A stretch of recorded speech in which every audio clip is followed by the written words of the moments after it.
এখন আমাদের মাঝে গুরুত্বপূর্ণ আলোচনা পেশ করবেন আল্লাহর সার্বভৌমত্বের ভিত্তিতে তারই আইন বিধানের প্রতিনিধিত্বকারী নেতা হযরত সৈয়দ হুমায়ুন কবির, আমির ইসলামী সমাজ। আমির সাহেবকে গুরুত্বপূর্ণ আলোচনা পেশ করার জন্য অনুরোধ করছি। আসসালামু আলাইকুম ওয়া রাহমাতুল্লাহ। মহান রব আল্লাহর শুকরিয়া আদায়ের লক্ষ্যে আমরা সকলে বলি আলহামদুলিল্লাহ। দুরূদ ও সালাম পেশ করছি আল্লাহর রাসূল হযরত মুহাম্মদ সাল্লাল্লাহু আলাইহি সাল্লামের উপর, কল্যাণ ও শান্তি বর্ষিত হোক রাসূল করিম সাল্লাল্লাহু আলাইহি সাল্লামের সকল অনুসারীদের উপর। সম্মানিত উপস্থিতি, আমরা আজকের আলোচনায় বলতে চাচ্ছি সমাজ ও রাষ্ট্রের মৌলিক বিষয় নিয়ে কথা। সমাজ রাষ্ট্র মানুষের প্রয়োজনের জন্য, কল্যাণের জন্যই গঠিত হয়। যে সমাজ রাষ্ট্র মানুষের জীবনে কল্যাণ আনতে পারে না, অশান্তি দূর করতে পারে না, বরং অশান্তির মাত্রা ক্রমে ক্রমে বাড়িয়ে দেয়, ওই সমাজ আর ওই রাষ্ট্রের দরকার নাই। এ ধরনের সমাজ রাষ্ট্র যত তাড়াতাড়ি ভেঙে ফেলা যাবে, অস্তিত্ব বিলীন করে দেওয়া যাবে, ততই মানুষের জন্য কল্যাণ হবে। এর জন্য আমরা আজকের আলোচনার মূল বিষয় হিসাবে সমাজ এবং রাষ্ট্রের মৌলিক বিষয়টাকে নির্ধারণ করেছি। তাহলে সমাজ এবং রাষ্ট্রের মৌলিক বিষয় কটা? তিনটা। যদি কোথাও সমাজ রাষ্ট্র গঠন করতে হয়, যারা সমাজ রাষ্ট্র গঠন করবে তাদেরকে অবশ্যই সার্বভৌমত্ব আইন বিধান কর্তৃত্ব কার হবে এই ব্যাপারে মীমাংসা করতেই হবে। তারপরে কোন সংবিধানের আনুগত্য স্বীকার করবে, কোন আইন বিধানের আনুগত্য স্বীকার করবে, অর্থাৎ কোন আইন বিধান পালনের অঙ্গীকার করবে, এইটাও তাকে সমাজকে, রাষ্ট্রকে নির্ধারণ করতে হবে। তারপরে কোন নেতার অনুসরণ এবং অনুকরণের অঙ্গীকারের মাধ্যমে তাদের সমাজটা চলবে, রাষ্ট্রটা চলবে, এই ব্যাপারেও কী করতে হবে? মীমাংসা করতে হবে। এই তিনটা বিষয়ের ক্ষেত্রে মীমাংসা না করা পর্যন্ত কোনো সমাজ রাষ্ট্র গঠন হওয়া এবং পরিচালিত হওয়া সম্ভব নয়। রাষ্ট্রের, সমাজের সর্বোচ্চ আইন, সর্বোচ্চ বিষয় হল সংবিধান।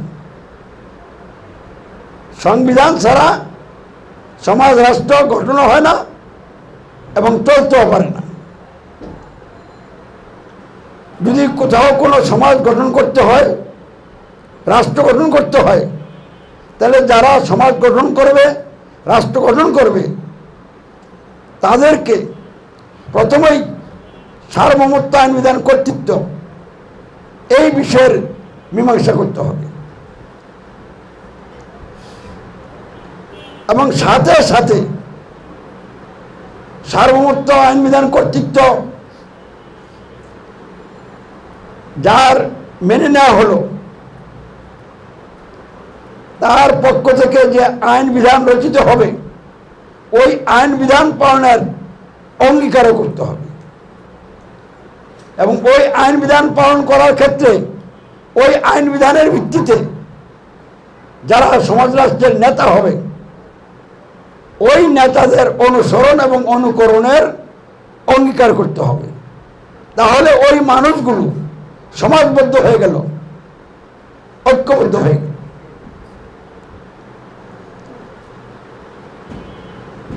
আমাদের অনেক কর্মী ভাইয়েরা এবং আমি অনেক সময় লক্ষ্য করে দেখি অনেকের আলোচনার মধ্যে টু দি পয়েন্টে হয় না।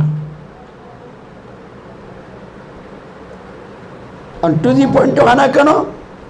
বুঝ যদি ক্লিয়ার না হয়, আপনি যতই কথা বলেন না কেন, আপনার কথার মধ্যে বুঝ ক্লিয়ার না হওয়ার কারণে, গলত থাকার কারণে ভুল হয়ে যাবে।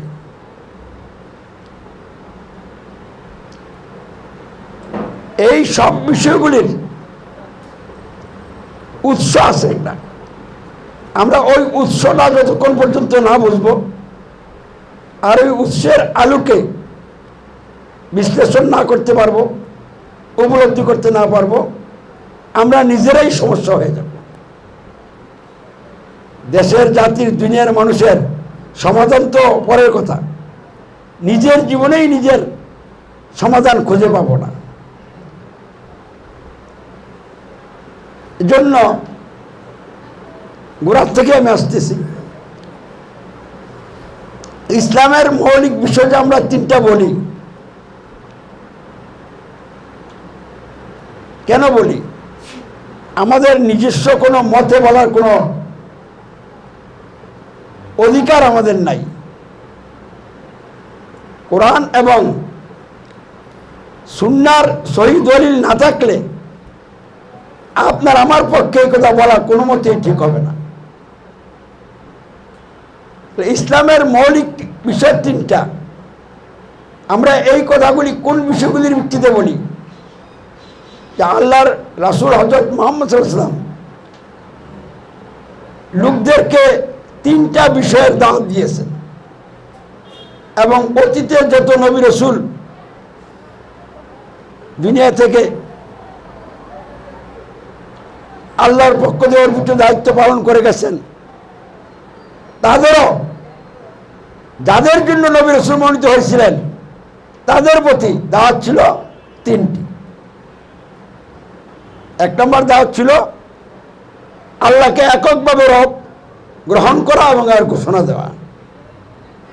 দ্বিতীয় দাওয়াত ছিল সকল ইলাহ ত্যাগ করে আল্লাহকে একমাত্র ইলাহ গ্রহণ করে এর সাক্ষ্য অঙ্গীকার করা। তৃতীয় দাওয়াত ছিল আল্লাহ রাব্বুল আলামিন যাকে রাসূল মনোনীত করেছেন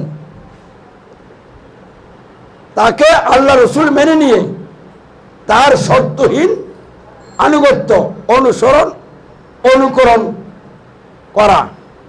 এই জন্য সকল নবী রাসূলগণ দাওয়াত দিয়েছেন আল্লাহকে ভয় করো আর তোমরা আমার আনুগত্য করো। কেন এই দাওয়াত দিচ্ছেন? কারণও বলে দিয়েছেন, আমি রাব্বুল আলামিনের রাসূল, আমি বিশ্বস্ত রাসূল, এই কারণেই তোমরা কি করো? আমার শর্তহীন আনুগত্য করো, আল্লাহকে ভয় করো আর আমার আনুগত্য করো। এ কথাটা কারা বলছেন? আর নবী রাসূল কি নিজে নিজে বলছেন না আল্লাহর পক্ষ থেকে এটা বলার জন্য নির্দেশ ছিল?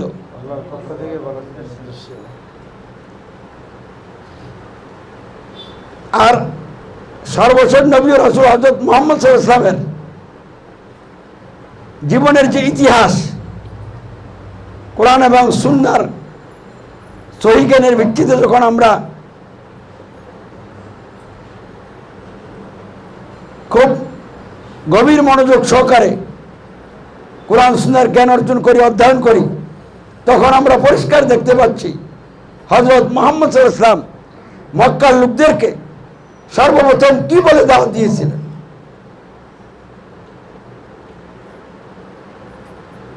এই সম্পর্কে আমরা অনেক আলোচনা করেছি, আপনারা অনেকেই জেনে ফেলেছেন। এই জন্য আমি সময় ক্ষেপণ না করে চুম্বক কথাগুলি বলছি। রাসূলের দাওয়াত ছিল কি? আমিনু বিরাব্বিকুম, তোমরা তোমাদের রবের প্রতি ঈমান আনো। আর এই রবের প্রতি যারা ঈমান আনছিল তাদের ঈমানের ঘোষণাটা কি ছিল এইটাও কোরআন বলে দিয়েছে।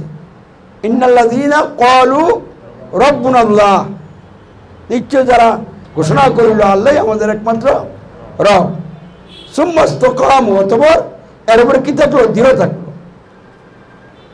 এই রবের প্রতি ঈমান আনো আর এই ঈমানের ঘোষণা রব্বুল আল্লাহ, এটা একদম স্পষ্ট, এতে আর কোনো সন্দেহ নাই। আবার আল্লাহ রাসূল হযরত মুহাম্মদ সাল্লাল্লাহু আলাইহি ওয়াসাল্লাম মক্কার অলিতে গলিতে যেখানে যেখানে লোক জমা পাইতেন, মানুষের ধারে ধারে গিয়ে দাওয়াত দিতেন, ইয়া আইয়ুহান নাস কুলু লা ইলাহা ইল্লাল্লাহু তুফলিহুন, হে লোক সকল তোমরা বলো, অঙ্গীকার করো আল্লাহ ছাড়া কোনো ইলাহা নাই, তোমরা কামিয়াব হবে।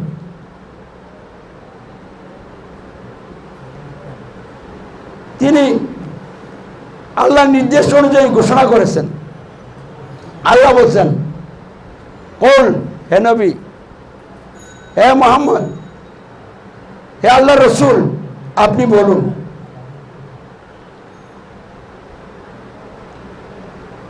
ইয়া আইয়ুহান নাস ইন্নী রাসূলুল্লাহি ইলাইকুম জামিআ, হে লোক সকল, আমি সকল মানুষের জন্য আল্লাহর পক্ষ থেকে কি রাসূল। বল মানে বলো, কাকে বলা হচ্ছে? হযরত মুহাম্মদ সাল্লাল্লাহু আলাইহি ওয়াসাল্লামকে। কি বলতে হবে? ইয়া আইয়ুহান নাস, হে লোক সকল, হে মানুষ সকল, ইন্নী রাসূলুল্লাহ, নিশ্চয় আমি কি আল্লাহর রাসূল, ইলাইকুম জামিয়া, তোমাদের সকলের প্রতি। তাহলে আল্লাহ আমাকে তোমাদের সকলের জন্য রাসূলুল্লাহ মনোনীত করেছেন। হযরত মুহাম্মদ সাল্লাল্লাহু আলাইহি ওয়াসাল্লাম যেদিন থেকে রাসূল এবং নবী মনোনীত হয়েছেন, সেদিন থেকে কিয়ামত পর্যন্ত সারা দুনিয়ার সকল মানুষের সকল বিষয়ের একমাত্র শর্তহীন আনুগত্য অনুসরণ অনুকরণ পাওয়ার অধিকারী নেতা। কোন নবী রাসূল যদি আসার সুযোগ থাকতো, তাহলে নবী রাসূল যারা, তারাও আসলে কার আনুগত্য করতো? হযরত মুহাম্মদ সাল্লাল্লাহু আলাইহি ওয়াসাল্লামের। হযরত ঈসা রুহুল্লাহ আসবেন, কিন্তু তখন তিনি নবী হিসাবে, রাসূলুল্লাহ হিসেবে দায়িত্ব পালন করবেন না, হযরত মুহাম্মদ সাল্লাল্লাহু আলাইহি ওয়াসাল্লামের উম্মত হিসাবে কি করবেন? দায়িত্ব পালন করবেন।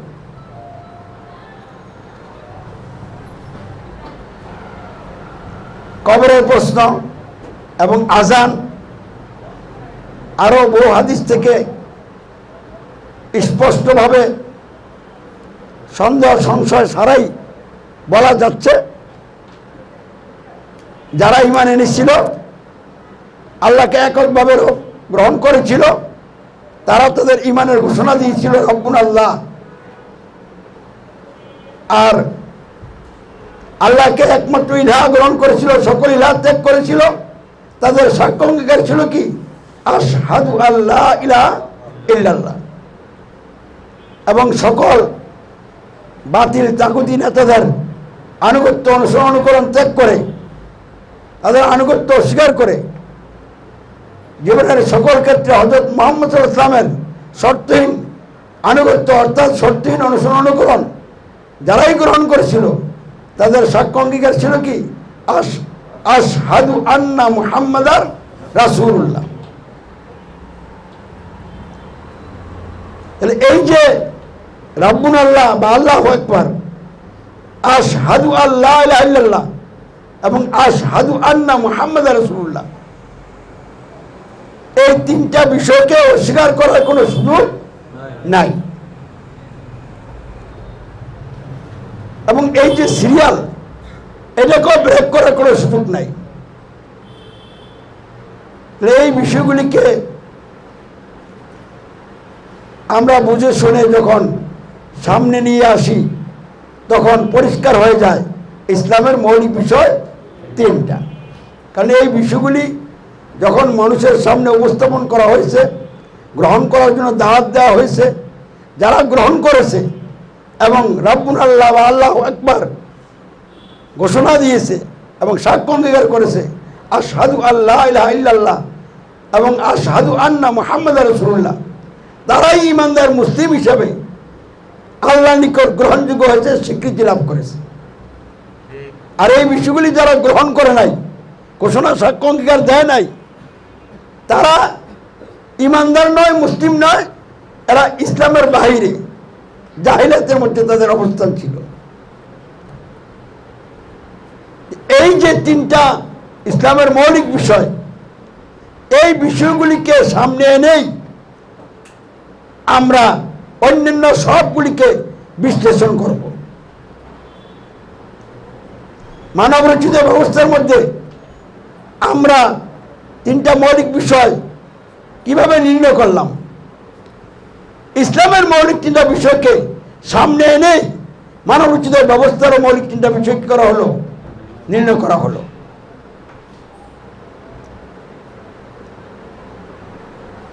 এবং ইসলামের মৌলিক তিনটা বিষয় আর অপরদিকে মানব রচিত ব্যবস্থার মৌলিক তিনটা বিষয় পরস্পর বিপরীত এবং বিরোধী। সমাজ গঠন করতে হলে, রাষ্ট্র গঠন করতে হলে ইসলাম দিয়ে করবেন অথবা অন্য কোনো মানবোচিত ব্যবস্থা দিয়ে করবেন। ইসলাম দিয়েও করবেন না, মানবোচিত ব্যবস্থা দিয়েও করবেন না, এমনটি হওয়ার কোনো সুযোগ নাই। আবার কোনো ব্যবস্থাই নেবেন না, এটারও কোনো সুযোগ নাই। তাহলে সমাজ রাষ্ট্র গঠন করতে হলে হয়তো আল্লাহর দেওয়া জীবন ব্যবস্থা ইসলাম মেনে ইসলামের ভিত্তিতে গঠন করবেন, আর ইসলাম না নিলে কোনো না কোনো মানুষের রচিত ব্যবস্থা গ্রহণ করবেন এবং ওই ব্যবস্থার মাধ্যমেই সমাজ রাষ্ট্র কী করা হবে, গঠন করা হবে। আজকে আমাদের আলোচনার মূল বিষয় হলো সমাজ রাষ্ট্র। আমরা সমাজ এবং রাষ্ট্র নিয়ে কথা বলতে চাচ্ছি। তাহলে সমাজ এবং রাষ্ট্র গঠন করা হয়, পরিচালনা করা হয় মানুষের কল্যাণের জন্য, মানুষের প্রয়োজন পূরণের জন্য, মানুষের জীবন থেকে দুর্ভোগ অশান্তি দূর করার জন্য, মানুষের জীবনে সুশাসন এবং ন্যায় বিচার প্রতিষ্ঠার মাধ্যমে মানুষের সকল অধিকার নিশ্চিত করার জন্য সমাজ রাষ্ট্র গঠন হলো। কিন্তু মানুষের জীবনে দুর্ভোগ অশান্তি দূর হলো না, বরং যত চলতে থাকলো ততই দুর্ভোগ এবং অশান্তি বাড়তেই থাকলো। শোষণ, জুলুম, মানবতা বিরোধী অপরাধ দিন দিন বেড়েই চলল। তাহলে বুঝতে হবে এই সমাজ এবং রাষ্ট্র মানুষের জীবনে কল্যাণ আনতে, শান্তি প্রতিষ্ঠা করতে চূড়ান্তভাবে কি হয়েছে, ব্যর্থ হয়েছে। তাহলে এই সমাজ এবং রাষ্ট্র রাখার দরকার নেই, এটাকে যত তাড়াতাড়ি ভাঙা যাবে, এটার পরিসমাপ্তি ঘটানো যাবে, ততই মঙ্গল। এই জন্য আল্লাহ রাব্বুল আলামিন মানব রচিত ব্যবস্থার ভিত্তিতে গঠিত এবং পরিচালিত সমাজকে ভেঙ্গে ঈমান ইসলামের ভিত্তিতে সমাজ গঠন আন্দোলন করে সমাজ পরিবর্তন করেছেন, রাষ্ট্রের পরিবর্তন ঘটিয়েছেন। জাহেলি সমাজ, জাহেলি রাষ্ট্র ভেঙে দিয়ে বিলুপ্তি ঘটিয়ে ইসলামী সমাজ, ইসলামী রাষ্ট্র গঠন করেছেন, মানুষের জীবনে শান্তি প্রতিষ্ঠা করেছেন। কাদের মাধ্যমে? নবী রাসূলদের মাধ্যমে। আজকে নবী রাসূল নাই, হযরত মুহাম্মদ সাল্লাল্লাহু আলাইহি ওয়াসাল্লাম সর্বশেষ নবী এবং রাসূল। তিনি আল্লাহর গাইডলাইন অনুযায়ী ইসলামী সমাজ, ইসলামী রাষ্ট্র গঠন করেছিলেন। তার গঠিত সমাজ রাষ্ট্র তার চিরবিদায়ের পর দীর্ঘদিন পর্যন্ত প্রতিষ্ঠিত ছিল। কমপক্ষে 30 বছর কি ছিল, প্রতিষ্ঠিত ছিল। পরে ভাঙ্গন সিঁড়ি দেখা দিয়েছে। ভাঙতে ভাঙতে বর্তমানে বাংলাদেশ সহ সারা পৃথিবীর যে অবস্থা, কোনো একটি সমাজ এবং রাষ্ট্রে ইসলাম কি নাই, প্রতিষ্ঠিত নাই, আবার খালিও নাই, প্রতিষ্ঠিত আছে কোনো না কোনো মানব রচিত ব্যবস্থা। আর এই মানব রচিত ব্যবস্থা প্রতিষ্ঠিত থাকার কারণে লোকেরা এই মানবরচিত ব্যবস্থার অধীনে জীবনযাপন করার কারণে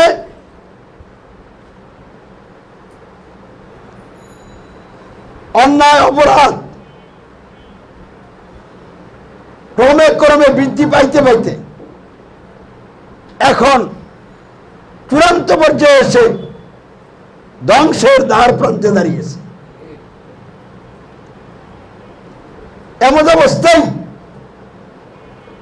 যদি হযরত মুহাম্মদ সাল্লাল্লাহু আলাইহি ওয়াসাল্লাম সর্বোচ্চ নবী এবং রাসূল না হইতেন তাহলে নবী রাসূল আসত। যেহেতু নবুয়ত এবং রিসালাতের দ্বারা আল্লাহ সমাপ্তি ঘটিয়েছেন, হযরত মুহাম্মদ সাল্লাল্লাহু আলাইহি ওয়াসাল্লামের উপর নবুয়ত এবং রিসালাত প্রদানের মাধ্যমে, এই জন্য এখন নবী রাসূল আসবেন না। অবশ্যই এই পর্যায়ে আমিরের বিশেষ প্রয়োজন। এই জন্যই মুফতি আব্দুল জব্বার রাহমাতুল্লাহ আলাইকে আল্লাহ রাব্বুল আলামিন আমির হিসেবে মনোনীত করে এই বিশ্বের নাজুক পরিস্থিতিতে মাঠে নামিয়ে দিয়েছিলেন।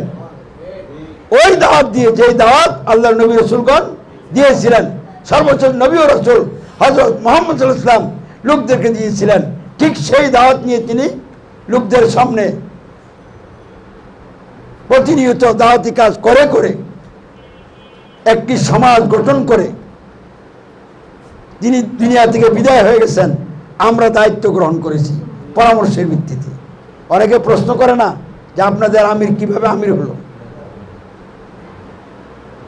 ইসলামী সমাজের প্রতিষ্ঠাতা আমির মুফতি আব্দুল জব্বার রাহমাতুল্লাহ আলাইহি যখন দুনিয়া থেকে চিরবিদায় গ্রহণ করলেন, তখন যারা ছিল তাদের সাথে পরামর্শ করেই আমিরের দায়িত্ব আমি গ্রহণ করেছি। তাহলে এখনকার যুগটা কিসের যুগ? আমিরের যুগ। আমির ছাড়া ইসলাম কি এটা কারো পক্ষে জানা সম্ভব হবে না, এবং ইসলাম প্রতিষ্ঠা করার জন্য যে কাজটা করতে হবে এই কাজটা আমির ছাড়া শুরু হবে না। আমির থাকলে কাজ শুরু হবে এবং এগিয়ে চলবে। এখন দিন প্রতিষ্ঠার কাজ এগিয়ে চলছে কিনা, এবং এগিয়ে চলতে চলতে আলহামদুলিল্লাহ আমরা রাজধানীতে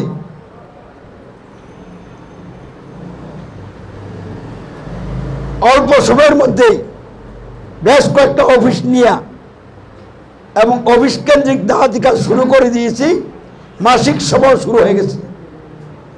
তাহলে কাজটা এখন আল্লাহর মেহেরবানিতে এমন একটা পর্যায়ে আসছে,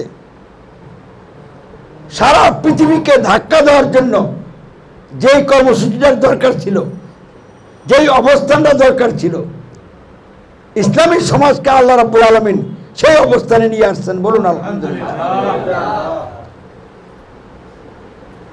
তাহলে এই জায়গা পর্যন্ত আসতে হলে আমির না থাকলে আসতো না। তাহলে আমিরের নেতৃত্বেই এই পর্যায়ে আমরা আসতে সক্ষম হয়েছি। তাহলে আমরা যারা ইসলাম প্রতিষ্ঠার আন্দোলনে সামিল হয়েছি, আল্লাহর সন্তুষ্টি অর্জনের লক্ষ্যে আল্লাহরই গাইডলাইন অনুযায়ী তারই সর্বশেষ নবী ও রাসূল হযরত মুহাম্মদ সাল্লাল্লাহু আলাইহি সাল্লামের প্রদর্শিত পদ্ধতিতে দিনকে, ইসলামকে বিজয়ী করার জন্য নিজেদের সময় এবং অর্থ কোরবানি করে ইমানি দায়িত্ব পালন করছি। আমাদের বুঝটা ক্লিয়ার হতে হবে।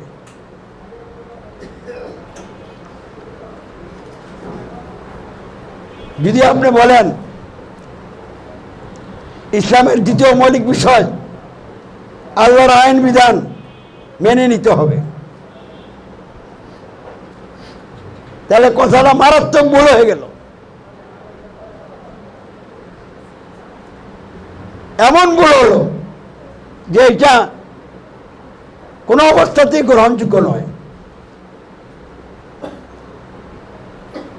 এই জন্য কিছু প্রশ্ন করে আমি আলোচনা করতেছি। সমাজ রাষ্ট্র গঠন করার প্রেক্ষাপটে যদি কিছু লোক যারা সমাজ গঠন করতে চায়, রাষ্ট্র গঠন করতে চায়, তারা তাদের সমাজ রাষ্ট্রের জন্য একটা সংবিধান গ্রহণ করে। এই সংবিধান গ্রহণের মাধ্যমে তারা মূলত কি গ্রহণ করলো? রব না ইলাহ? পরিষ্কার বুঝতে হবে, রব গ্রহণ করেছে। তাহলে সংবিধান গ্রহণ করা মানে কি? রব গ্রহণ করা। এখন যেই সংবিধানটাকে তারা গ্রহণ করেছে, এই সংবিধানটাকে তারা মেনে চলবে। সংবিধানে যত আইন বিধান আছে ওই আইনগুলি তারা পালন করবে। যদি পালন না করে এই সংবিধান গ্রহণ করা অর্থহীন। কেন এই সংবিধানটা গ্রহণ করছে?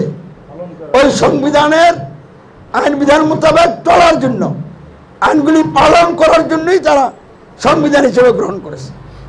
এই জন্য 2 নম্বরে তাদেরকে যে সংবিধান তারা গ্রহণ করছে ওই সংবিধানের আনুগত্য স্বীকার করতে হবে।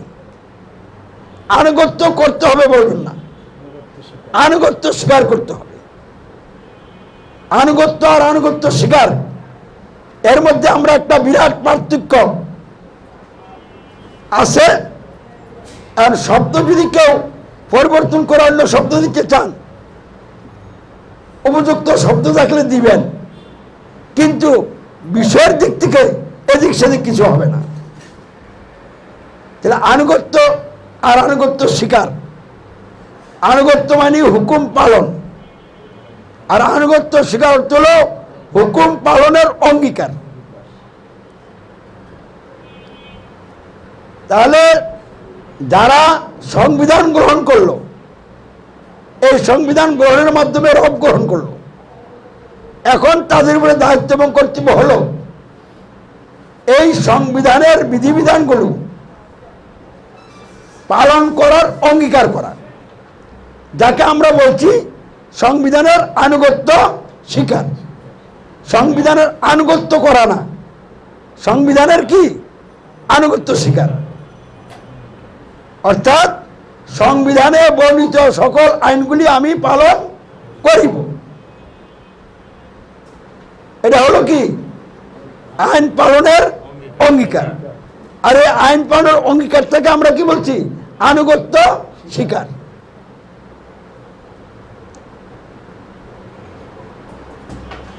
এই যে সংবিধানের আনুগত্য স্বীকার করলো, সংবিধানের আইনগুলি পালন করার অঙ্গীকার করলো, এই অঙ্গীকারের মাধ্যমে, কোন অঙ্গীকারের মাধ্যমে? আইন বিধান পালনের অঙ্গীকারের মাধ্যমে গ্রহণ করলো ইলাহ। কাকে ইলাহ গ্রহণ করলো? সংবিধান গ্রহণের মাধ্যমে রব গ্রহণ করছে। তো যাকে রব গ্রহণ করছে তাকে ইলাহ গ্রহণ করছে। এখন এই সংবিধানের আলোকে, এই সংবিধানের ভিত্তিতে সমাজের জন্য, রাষ্ট্রের জন্য যে নেতা হবে, সরকার হবে। সমাজ হলে সরকার বলবে না নেতা, আর রাষ্ট্র হলে নেতা যারা তারাই কি? সরকার, রাষ্ট্রীয় ক্ষমতা যারা থাকে। ওই নেতাদের আনুগত্য স্বীকার করা, নেতার আনুগত্য আর নেতার আনুগত্য স্বীকার, এখনো সেই কথাই আসবে। নেতার আনুগত্য মানে নেতার অনুসরণ, অনুকরণ, আর নেতার আনুগত্য স্বীকার মানে নেতার অনুসরণ, অনুকরণের অঙ্গীকার। তাহলে সংবিধান গ্রহণের মাধ্যমে গ্রহণ করলো রব, আর সংবিধানের আনুগত্য স্বীকার করে গ্রহণ করলো কি? ইলাহ। এখন যাকে রব গ্রহণ করছে তাকেই ইলাহ গ্রহণ করছে। এখন বাস্তবে তাকে তার এই ঘোষণা অঙ্গীকার কার্যকরী করতে হবে। আর কিভাবে করবে, কার মাধ্যমে করবে? নিজে নিজে করলে হবে না। নিজে নিজে যদি শুরু করে তাহলে জটিলতা দেখা দিবে। এর জন্য যে নেতা হবে, সার্বিক নেতা সমাজের, রাষ্ট্রের, ওই নেতার অনুসরণ এবং অনুকরণের অঙ্গীকার আগে করতে হবে। অনুসরণ অনুকরণ আগে না, আগে কি নেতার অনুসরণ অনুকরণের অঙ্গীকার। এই তিনটা বিষয় বুঝে শুনে যখন কিছু লোক গ্রহণ করলো, ঘোষণা করলো এবং অঙ্গীকার করলো, তখন তাদের মধ্যে একটা ঐক্য হয়ে গেল। তারা কি হয়ে গেল? ঐক্য হয়ে গেল। বিভিন্ন ক্ষেত্রে যদি কিছু মতপার্থক্য থাকেও তারা একই সমাজের লোক হয়ে গেল।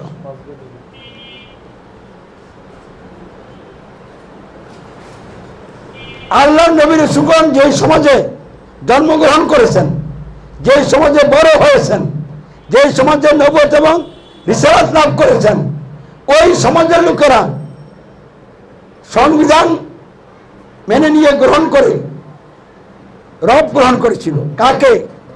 মানুষকে। সমাজের লোকেরা সার্বভৌমত্ব আইন বিধান কর্তৃত্ব মানুষের মেনে নিয়ে মানুষকে রবের স্থান দিয়ে এই মানুষ রবের অধীনে বন্দী হয়েছিল। এবং এই লোকগুলি এই মানুষ রব হইয়া যে আইন বিধান রচনা করত, ওই আইন বিধান পালন করার অঙ্গীকারে বন্দী হয়েছিল। এইভাবে আইন বিধান পালনের অঙ্গীকারে বন্দী হয়ে তারা আল্লাহ ছাড়া অন্য ইলাহা গ্রহণ করেছিল। এবং বাস্তবতা হিসাবে ওই সমাজ রাষ্ট্রকে যারা নেতৃত্ব দিত, ওই নেতাদের অনুসরণ এবং অনুকরণে জীবন গঠন পরিচালনা করবে, এই অঙ্গীকারেও তারা কি ছিল? বন্দী ছিল, আবদ্ধ ছিল। এমন অবস্থায় এই সমাজ ভাঙার জন্য, এই প্রতিষ্ঠিত রাষ্ট্র ভেঙে ফেলার জন্য, এই সমাজ রাষ্ট্র যে ব্যবস্থা দিয়া চলছে, এই ব্যবস্থাটাকে মূলোৎপাটন করার জন্য সর্বপ্রথম দাওয়াত দেওয়া হয়েছে আল্লাহকে একমাত্র রব গ্রহণ করো। কারণ এই দাওয়াত না দিলে ওই সমাজ ভাঙবে না এবং ওই সমাজের পতন ঘটবে না। এই জন্য সকল নবী রাসূলগণ মানব রচিত ব্যবস্থার ভিত্তিতে গঠিত এবং পরিচালিত সমাজের মূলে আঘাত করেছেন।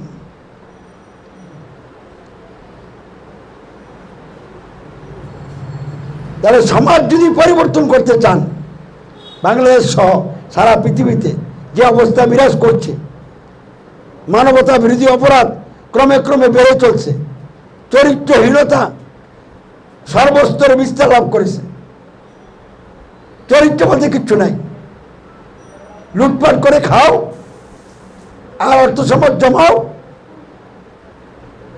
আত্মকেন্দ্রিক, নিজের নিয়ে ব্যস্ত। আমার চিন্তাধারায় বর্তমান সিস্টেমে যেসব প্রতিষ্ঠান গড়ে উঠেছে, কোনো প্রতিষ্ঠানে চাকরি করা যায় না, বুঝলেন? কারণ এগুলি হলো ডাকাতি সিস্টেম। কারণ আপনার জমির ধান আরেকজনে কেটে নিব, কারণ আমি যদি তার কামলা হই তাহলে আমি আমার শ্রম বিক্রি করলাম টাকার বিনিময়ে, কিন্তু আপনার জমির ধান আরেক বেটার বাড়িতে উঠিয়ে দিলাম। তাহলে যেভাবে সমাজ কাঠামো গড়ে উঠেছে, বেতন স্কেল যেভাবে রেডি করা হয়েছে, অফিসার যারা হবে বড় বড়, তাদের বেতন ভাতা বেশি, সুযোগ সুবিধা বেশি, আর যারা নিম্ন পর্যায়ের হবে, চতুর্থ শ্রেণী, পঞ্চম শ্রেণী, তাদের সুযোগ সুবিধাও কম এবং বেতন ভাতাও কম। তাহলে বড় যারা, এরা লুটপাট করে খাও আর এগুলি মরে যাবে, এই হলো সিস্টেমটা। এখন এই সিস্টেমে আপনি যদি চাকরি করেন তাহলে এই সিস্টেমটা কি আপনি টিকে রাখলেন? এটা তো আপনি ভাঙলেন না। যে বিল্ডিংটা ভেঙে ফেলতে হবে, আপনি যদি ওই বিল্ডিংয়ের ইট পাটকেল হন তাহলে তো আপনি ওই বিল্ডিংটাকে কি করলেন? মজবুত করলেন। কমপক্ষে এই বিল্ডিং থেকে তো আমাকে বের হয়ে যেতে হবে, এবার আরেকটা ইট খসাই ফেলতে হবে। তাহলে এখানেই মুসলিম পরিচয়দানকারী যারা এবং ইসলাম প্রতিষ্ঠানে যারা মাথা কামায় তারা নির্বুদ্ধের মতো কাজ করতেছে, যার কারণে ইসলাম প্রতিষ্ঠিত হচ্ছে না। তা আমাদের ইসলামী সমাজের লোকদেরও এখন চিন্তা ভাবনার মধ্যে এখনো অনেক ভেজাল রয়ে গেছে, ইমানে অনেক ঘাটতি রয়ে গেছে। ইমান হয়েছে কিনা সন্দেহ আছে, কারণ এখনো আমাদের লোকেরা আল্লাহর উপরে নির্ভরশীল হইতে পারতেছে না। ব্যবসা বাণিজ্য, চাকরি নকরি, হ্যাঁ, ক্ষেত খামার, ওইগুলির মুখী হয়ে গেছে। এই জন্য যেভাবে দিনকে বিজয়ী করার জন্য ইসলামের মৌলিক তিনটা বিষয় নিয়ে মাঝে ময়দানে থাকা দরকার, সেভাবে আমরা থাকতেছি না, সময় নাই। আর নিজেরা একটু হালাল চিন্তা করি বিদায় খাটাখাটনি করে যে পয়সাটা পাই, এই পয়সাটা দিয়া সংসার চালাইতে কি হয়? কষ্ট হয়, হিমশিম খাই। তাহলে আবার আন্দোলনের জন্য টাকা পয়সা দিব কোত্থেকে? নিজেই তো চলতে পারি না। কিন্তু এই সাহস নাই, আমার যা আছে তা আমি শেষ করে দিব। এরপরে মালিককে বলবো, তোমার নির্দেশে যা ছিল দিয়েছি, এখন আর নাই, এখন আমার অর্থ দরকার, আমার নিজের জন্য দরকার। আর যে আন্দোলন শুরু করেছি, এই আন্দোলনের বিভিন্ন কর্মসূচি বাস্তবায়নের জন্য অর্থ দরকার। এর আন্দোলন করতে দেয়া যারা অবমন্ত্রণে পড়ে যায় তাদের সমস্যা সমাধানের জন্য অর্থ দরকার। তারা এখন দাও অর্থ আমাকে। তখন আল্লাহ তার অপরন্ত ভান্ডার থেকে এমন অর্থ আপনার হাতে দিয়ে দিবেন, আপনি কল্পনা করো তার কোনো সুরাহা করতে পারবেন না। যাক, সেদিকে যাচ্ছি না। আমি যেটা বলতে চাচ্ছি, কোনটা? সমাজ রাষ্ট্র এখন যেগুলি আছে সেগুলি ভাঙতে হবে এবং নতুন সমাজ, ইসলামী সমাজ, ইসলামী রাষ্ট্র গঠন করতে হবে। আমরা ইসলামী রাষ্ট্র গঠনের লক্ষ্যে ইসলামী সমাজ গঠন আন্দোলন গড়ে তুলতেছি। আমাদের আন্দোলনটা কি, এটা যদি আমরা না বুঝি তাহলে আমরা নিজেরাই তো আগানো যাক দূরের কথা, এর সাথে থাকতেই পারবো না। আমরা প্রথমে ঘোষণা করেছি সার্বভৌমত্ব, আইন বিধান ও কর্তৃত্ব কোনো মানুষের মানি না। সার্বভৌমত্ব, আইন বিধান, কর্তৃত্ব মানি শুধু একমাত্র আল্লাহ। তাহলে ঘোষণার দিক থেকে আমরা টপ চাহিদা যেটা মানুষের সার্বভৌমত্ব, যার আন্ডারে মানুষের আইন রচিত হয় এবং আইন পরিচালিত হয়, কর্তৃত্ব হয়, আমরা এগুলিকে কি করেছি? অস্বীকার করেছি, অমান্য করেছি। আমাদের চিন্তা চেতনায়, বিশ্বাসে মানুষের সার্বভৌমত্ব, আইন বিধান, কর্তৃত্ব কিছু আছে, এটা আমরা বিশ্বাসই করি না। মানুষের সার্বভৌমত্ব নাই, ওই মানুষের আইন দেওয়ার কোনো অধিকারই নাই, কর্তৃত্ব করার কোনো অধিকারই নাই। মানুষের সার্বভৌমত্ব, আইন বিধান, কর্তৃত্ব হইতে পারে না, হওয়ার কোনো প্রশ্নই ওঠে না। সার্বভৌমত্ব, আইন বিধান, কর্তৃত্ব একমাত্র আল্লাহর, এই কথার উপর আমরা দৃঢ় বিশ্বাস এনেছি এবং এই দৃঢ় বিশ্বাস নিয়েই আমরা ঘোষণা করেছি রব্বুন আল্লাহ, আল্লাহু আকবার। তা আমাদের জ্ঞান এবং দৃঢ় বিশ্বাস এবং ঘোষণা একাকার। না বুঝা আমরা ঘোষণা করি নাই। বুঝে শুনে আমরা ঘোষণা করেছি এবং ঈমান না আইনা ঘোষণা করি নাই, ঈমান আইনা ঘোষণা করেছি। এখন কে ঈমান আইনা ঘোষণা করছেন আর কে ঈমান না আইনা ঘোষণা করছেন, এর পরীক্ষা এখন চলছে। প্রমাণ হয়ে যাবে কে ঈমান এনে ঘোষণা করেছেন আর কে ঈমান না এনে ঘোষণা করে যাচ্ছেন। তবে চলার পথে যদি বুঝে ফেলেন যে আমি তো ঈমান না এনে ঘোষণা করছি, সাথে সাথে আল্লাহর শুকরিয়া আদায় করার লক্ষ্যে ঈমান তখনই নিয়ে আসবেন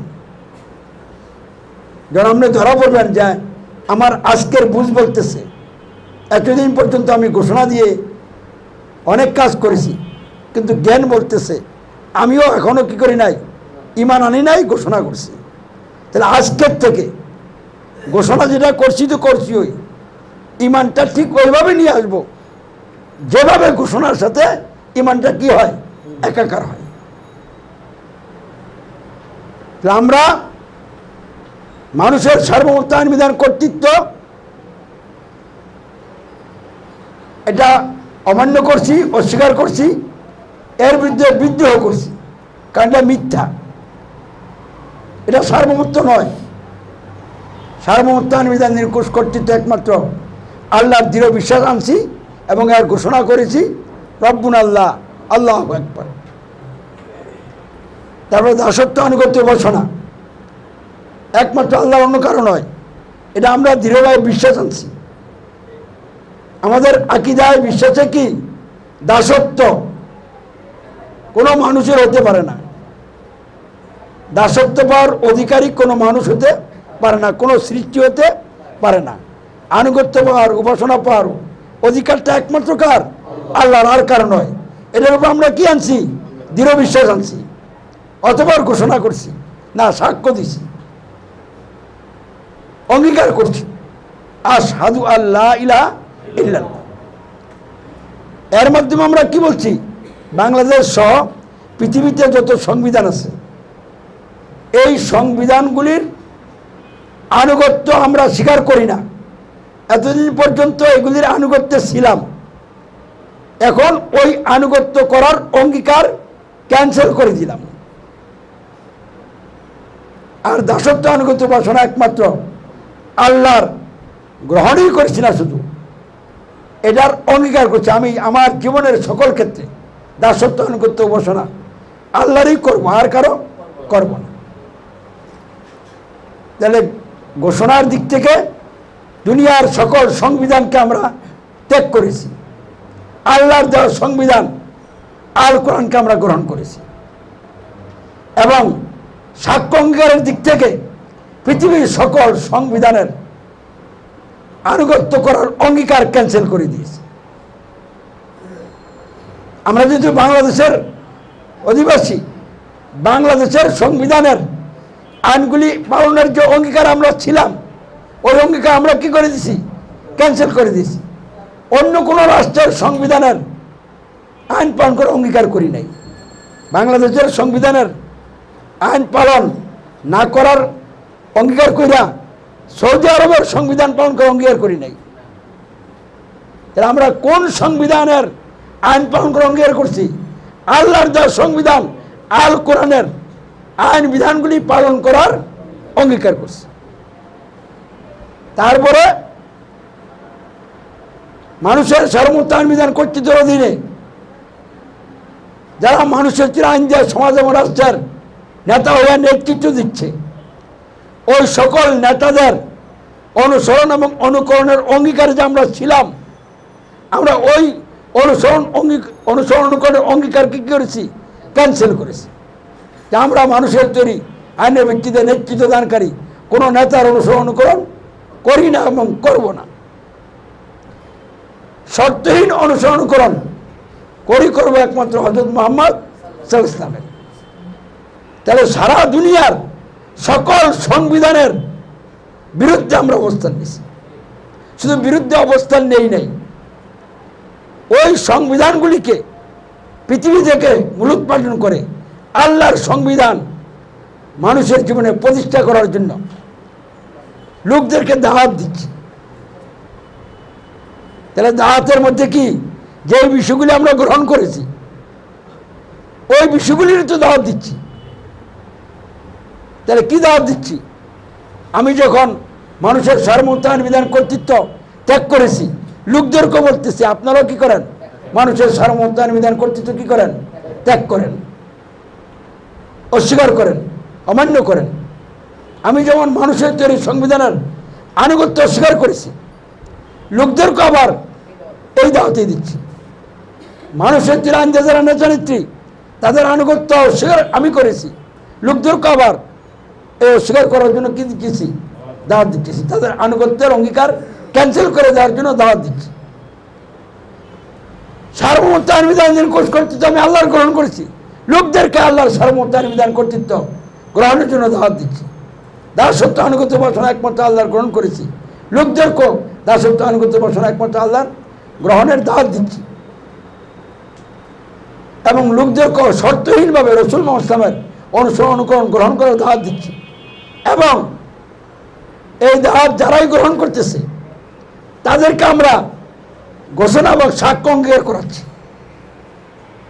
যারাই ঘোষণা এবং সাক্ষ্য অঙ্গীকার দিচ্ছে তাদেরকে আমরা ছেড়ে দিচ্ছি না যে আপনি আপনার মতো থাকেন। ইসলামিক সমাজের আল্লাহর সার্বভৌমত্বের ভিত্তিতে তার আইন বিধানের প্রতিনিধিত্বকারী আমিরের পরিচালনায় থাকার জন্য বায়াত গ্রহণ করার জন্য দাওয়াত দিচ্ছি।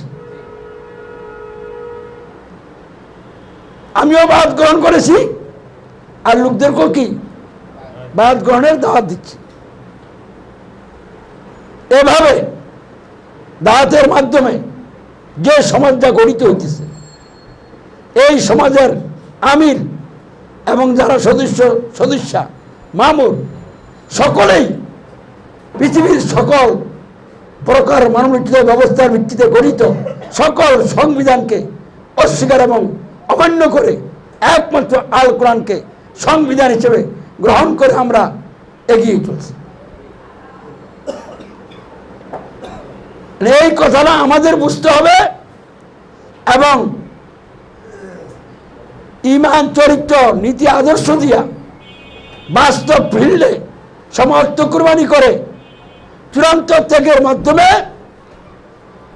জাতির মানুষকে, বিশ্বের মানুষকে বুঝিয়ে দিতে হবে। বিশেষ করে যারা ক্ষমতা আছে, যারা মানুষের তৈরি আইন বিধান রচনা করছে এবং ওই বিধান দিয়া লোকদেরকে লুটপাট করে খাচ্ছে, মানুষের অধিকার হরণ করছে, এরা যেন বুঝতে পারে আমরা কি বলছি, এরা যেন গ্রহণ করে, সেই অ্যাটিটিউডে আমরা কাজ করব। আর গ্রহণ না করলে তাদের কি ভাব অপরিণতি হবে তাদেরকে আমরা স্পষ্টভাবে জানাই দেব। এবং তারা যদি আমাদের এই দাওয়াতকে ডিনাই করে আমাদের বিরুদ্ধে অবস্থান নেয়, আমরা তখন তাদেরকে আরো উদ্বুদ্ধ করব, যত বড় তোমাদের যত লাইন গার্ড আছে সব লাইন গার্ড নিয়ে মাঠে নামো, খেলা হয়ে যাবে।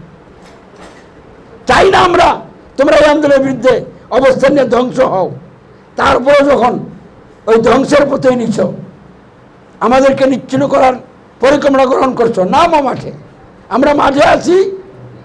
হ্যাঁ, তোমরা মাঠে নামো, টু দি পয়েন্টে নামো, সঠিকভাবে নামো।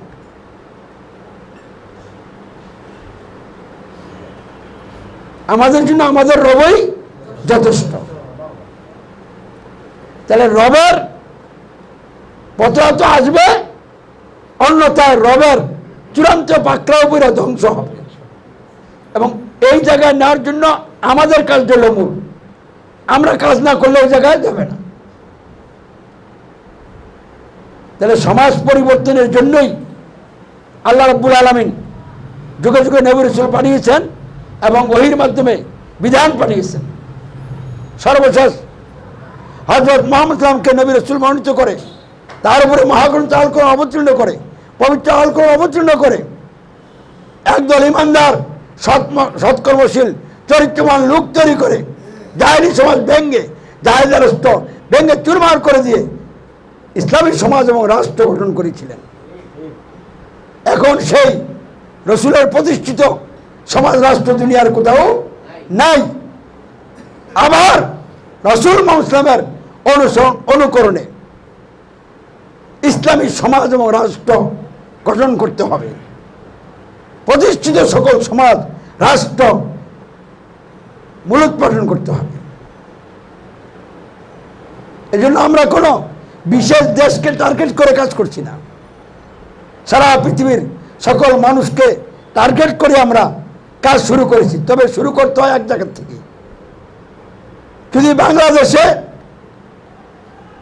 এটা কায়েম হয়ে যায় ভালো, আর যদি বাংলাদেশে কাম না হইয়া অন্য কোনো দেশেও এই আন্দোলন দানা বেঁধে ওঠে, কায়েম হয়ে যায়, তাও ভালো। আমরা টার্গেট করব না। আল্লাহ দেখবেন কোথায় আগে ইসলাম কায়েম করবেন, এটা আল্লাহর বিষয়। আমাদের কাজ হলো দাওয়াত চতুর্দিকে ছড়িয়ে দেওয়া এবং দাওয়াত কবুল যারা করবে তাদেরকে নিয়ে কি হয় ঐক্যবদ্ধ থাকা এবং সমর্থ কোরবানির মাধ্যমে প্রতিনিয়ত কাজকে গতিশীল করার চেতনা নিয়ে কাজ করা। এই লক্ষ্যেই আমাদের বিভিন্ন রকমের কর্মসূচি চলছে। এখন সবচেয়ে গুরুত্বপূর্ণ কর্মসূচি হলো রাজধানীতে আমরা যে অফিসগুলি নিয়েছি এই অফিসগুলিকে টিকিয়ে রাখা এবং এই অফিসগুলিকে কেন্দ্র করে দাওয়াতি আন্দোলনকে গতিশীল করা।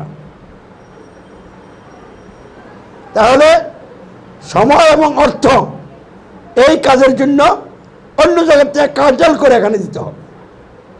যদি এই কাজটা না করেন তাহলে যতই জান্নাত যাওয়ার আশা করেন জান্নাত হবে না, আর ইসলাম প্রতিষ্ঠা হোক এটাও চান আপনারা। ইসলাম প্রতিষ্ঠা হলে কতই ভালো হইতো, কিন্তু এই চাওয়াটা দিয়া আপনি কাজ না করলে এই চাওয়া দিয়ে হবে না। এখনই সময় সমাজ বিপ্লবের জন্য, ইসলাম প্রতিষ্ঠার জন্য এই সময়টা হলো কি মোক্ষম সময়। এই মোক্ষম সময়ে বসে থাকার কোনো সুযোগ নাই।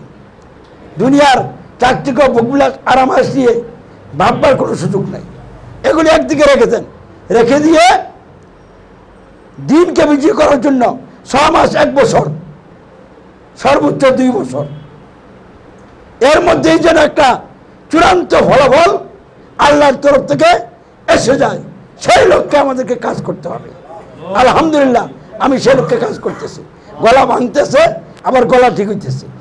হ্যাঁ, বৈঠক বাঁধতেছি না, একের পর এক বৈঠক সভা সবাই চালিয়ে যাচ্ছি এবং প্রতিটা ক্ষেত্রে এই দৌড়াদৌড়ি করতে হইতেছে। এই বয়সও আল্লাহ আমার মধ্যে যে চেতনা দিছে এই জন্য শুকরিয়া আদায় করি। আপনারাও বলেন আলহামদুলিল্লাহ। হ্যাঁ, বহু রকমের সমস্যা সৃষ্টি হয়, ওই সমস্যার কথা আল্লাহকে বলি। পারতপক্ষে ডাক্তারের কাছেও যাই না, কারণ এরকম একটা বিশ্বাস আমার ঢুকছে ডাক্তার আগে আরো রোগ বাড়াই দেয়, বুঝছেন? এই জন্য যত এদিকে না যাওয়া যায় ততই কি ভালো। আর আল্লাহ সার্বভৌম মালিক, তিনি কিভাবে কি করবেন তার কাছে অনেক পলিসি আছে। এই জন্য আমি বলে রাখছি মালিকরে যে খানা খাদ্যের মধ্যে তো ওষুধ আছে, আমার মধ্যে কোনটার ঘাটতি হয়েছে তোমার জানা আছে। যে জিনিসটার ঘাটতি হয়েছে এটা পূরণের জন্য যে খানা দরকার এই খানা খাওয়া ঘাটতি পূরণ করে দিও, বুঝছেন? যাই হোক, যেহেতু আমি নিজেই বসে নাই, প্রতিনিয়ত আমি রাত দিন পরিশ্রম করে যাচ্ছি এবং আল্লাহর সাহায্য বেশি বেশি পাইতেছি, প্রতিটা মুহূর্তে সাহায্য পাচ্ছি। আর যেহেতু আমি আমির হিসাবে দায়িত্ব পালন করতেছি, যদি দিন কাম না হয় অথবা শহীদ না হই আল্লাহর কাছে জবাব দিয়ে বসা যাবে না। হয়তো কি হইতে হবে এই কাজ করতে করতে ফাঁসির মঞ্চ রেডি হয়ে আল্লাহর ইচ্ছা শহীদ হয়ে যাব। ফাঁসির মঞ্চ রেডি হইল, আল্লাহর ইচ্ছা না হলে কেউ মৃত্যুদণ্ড দিতে পারবে না, ওইখানে নেওয়ার পরও বাঁচিয়ে দিব, আল্লাহর ইচ্ছার ব্যাপার। কিন্তু এরকম একটাই কিছু হয়তো ইসলাম কায়েম হবে অথবা কি হবে শাহাদত হবে, মাঝামাঝি আর কিছু চিন্তা করা সময় নষ্ট করে লাভ নাই। তাহলে আজকে আপনাদেরকে এটিয়ে বলবো, প্রত্যেকেই যার যার অবস্থান থেকে সিদ্ধান্ত নিয়ে নেন। হয়তো আল্লাহর জমিনে আল্লাহর দিন কায়েম হবে। এই জন্য আমার পক্ষ থেকে আমি কোনো কৃপণতা করব না, আমি আমার জান মাল উজাড় করে ঢেলে দিব, অথবা শহীদ হব, দিন কায়েম হবে। অথবা কি এই সিদ্ধান্ত নিয়ে কাজ করলে আপনার যোগ্যতা কম থাকলেও আল্লাহ যোগ্যতা বাড়িয়ে দিবে। তাহলে আজকের আলোচনা দীর্ঘায়িত না করে আমি যেটা আজকে বলতে চাচ্ছি, মূলত জাহেলি সমাজ, জাহেলি রাষ্ট্র ভেঙ্গে চুরমার করে দিয়ে ইসলামী সমাজ, ইসলামী রাষ্ট্র গঠন করাই এখন সময়ের দাবি। এই কাজটা করার জন্য ইসলামী সমাজই একমাত্র প্রতিষ্ঠান বর্তমান পৃথিবীতে। ইসলামী সমাজের কাজটাই ইসলাম প্রতিষ্ঠার কাজ। ইসলামী সমাজ ছাড়া আর যত দল গ্রুপ আছে তাদের কারো কাজই ইসলাম প্রতিষ্ঠার কাজ না। কেমনে বুঝলাম? ইসলাম প্রতিষ্ঠা করতে হলে ইসলামের মৌলিক 3টা বিষয়ের দাওয়াত দেওয়া লাগবে এবং ওই দাওয়াত কবুলকারীদেরকে নিয়ে সমাজ গঠন আন্দোলন গড়ে তুলতে হবে। এই আন্দোলনের নেতাকর্মী সকলেই সবর কমান্ড নীতিতে দৃঢ় থেকে অব্যাহতভাবে দাওয়াতি আন্দোলন চালিয়ে যাবেন। মোকাবেলার দায়িত্ব আল্লাহর উপর দিয়ে পূর্ণ নির্ভরশীল হয়ে আপসহীনভাবে এগিয়ে চলবেন। আল্লাহ রসুল হযরত মুহাম্মদ ইসলামের যে দাওয়াত ছিল, যে নীতি ছিল, আমাদের দাওয়াত নীতি রসুলের সাথে কি হয়ে গেছে? মিলে গেছে, কোরআনের সাথে মিলে গেছে। এই জন্য আমাদের কাজটাই কি? ইসলাম প্রতিষ্ঠার কাজ। ইসলামী সমাজের কাজটাই ইসলাম প্রতিষ্ঠার কাজ। আপনি অত না বুঝলেও চলবে, ইসলামী সমাজে সামিল হইলে আপনার বুঝ কম থাকলেও বুঝ চলার পথে ঠিক হয়ে যাবে। বুঝাইতে পারছি কিনা?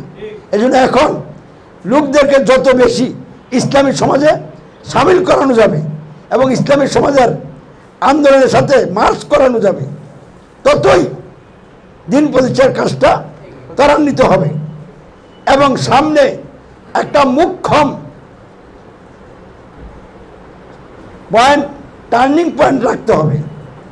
ওই সময় কাল কেমন করা যাবে না, সকলে একদম মাঠে এমনভাবে নেমে পড়তে হবে, মাঠেই খাওয়া দাওয়া হবে, মাঠেই সব কিছু হবে। খাওয়া দাওয়ার জন্য বাড়ি ঘরেও দৌড়ানো যাবে না। আল্লাহর অপরন্ত ভান্ডার থেকে আল্লাহ বিশেষভাবে মাঠে ময়দানে আমাদের রিজিকের ব্যবস্থা করে দিবেন এবং রিজিক নিয়ে আমাদের কোনো চিন্তা করতে হবে না। আল্লাহ রাব্বুল আলামিন আমাদেরকে সেইভাবে গঠন হওয়ার তৌফিক দান করুক, কবুল করুক, বলেন আমিন।